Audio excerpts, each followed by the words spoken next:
değerli basın mensupları, kıymetli misafirler, değerli hocalarım, hepinizi en kalbi muhabbetlerimle, hürmetlerimle selamlıyorum. Bugün burada çok güzel bir sergi açılışı için toplanmış bulunmaktayız. Deprem bölgesinde görev yapan ve kendileri de depremzede olan hocalarımızın kendi el emekleriyle yapmış oldukları eserleri burada sergiliyoruz. Umutsuz olmaz. Bizim inancımızda umutsuzluğa asla yer yoktur.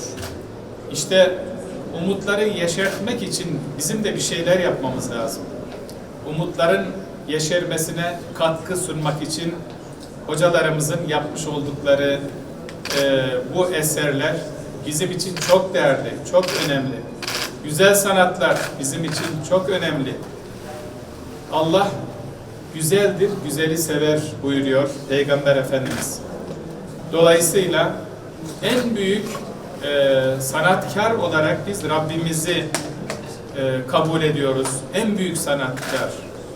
Yani göklere baktığımız zaman dağlara, yeryüzüne, hatta kendi bedenimize, vücudumuza, göz rengimize, kaşımıza, gözümüze baktığımız zaman Yüce Rabbimizin ne büyük bir sanatkar olduğunu yeniden fark ediyoruz.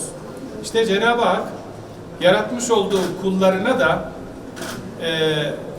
bu sanat kabiliyetinden bazılarını nasip ediyor. Kimi kullarına güzel ses nasip ediyor.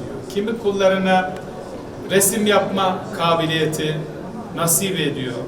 Farklı farklı alanlarda yine dini mübini İslam'ı tebliğ ederken, İslam'a davet ederken çocuklara çeşitli alanlarda tiyatro gibi oyunlarla İslam'ı anlatmak, insanımıza İslam'ı anlatmanın farklı sanat dallarıyla nasıl gerçekleştirildiğini biz Diyanet İşleri Başkanlığı olarak yerine getirmeye gayret ediyoruz. Bu amaçla Türk İslam Sanatları Daire Başkanlığı'nı kurduk. Türk İslam Sanatları Daire Başkanlığımız çeşitli sanat dallarında icraatlar, faaliyetler, etkinlikler yapıyor. İşte bu etkinliğimizde Türk İslam Sanatları Daire Başkanlığımız eliyle, marifetiyle Diyanet İşleri Başkanlığımızın yapmış olduğu en önemli etkinliklerden birisidir. Emeği geçen tüm hocalarımıza ben buradan teşekkür ediyorum. Depremde hayatını kaybeden, vefat eden binlerce insanımız oldu. 50 bini aşkın insanımız oldu. Hepsine rahmet diliyorum. Yine pek çok insanımız depremde yaralandı. Halen yaralı olan kardeşlerimiz var.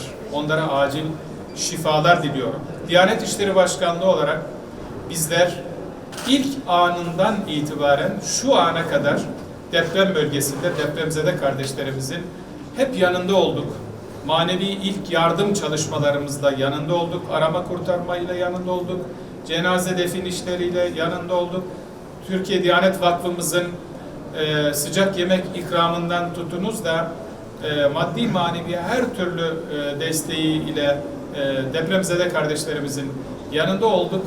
Yanında olmaya devam edeceğiz. Umutlar yeşerinceye kadar biz hep bu yolda çalışmaya gayret edeceğiz. Ben tekrar sizlere teşekkür ediyorum. Sesimizi milletimize duyurduğunuz, özellikle deprem bölgesindeki kardeşlerimize buradan selam ediyorum. Selamımızı onlara ulaştırdığınız için sizlere de çok teşekkür ediyorum.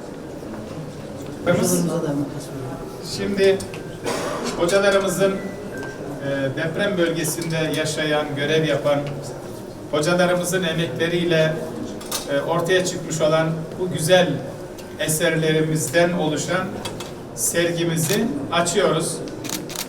Rabbim hayırlı uğurlu eylesin. Bismillahirrahmanirrahim.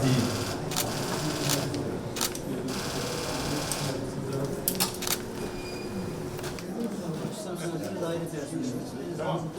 Fatih okursanız. Tamam. Tamam, etap atalım. Şurayı alt yapı arkaya geçiyoruz. Maşallah. Tebrik ediyorum. Adın ne?